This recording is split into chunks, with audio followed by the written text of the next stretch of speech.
Ang pamumuhay sa liwanag.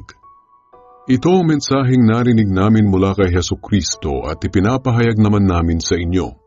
Ang Diyos ay liwanag at sa Kanya ay walang anumang kadiliman. Kung sinasabi nating may pakikiisa tayo sa Kanya ngunit namumuhay naman tayo sa kadiliman, nagsisinungaling tayo at hindi namumuhay ng ayon sa katotohanan.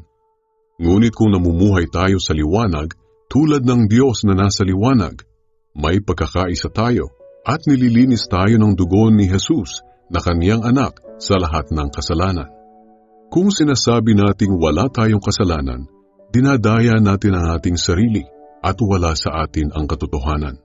Ngunit kung ipinagtatapat natin sa Diyos ang ating mga kasalanan, maaasahan nating patatawarin niya ang ating mga kasalanan at lilinisin tayo sa lahat ng uri ng kasamaan dahil matuwid siya.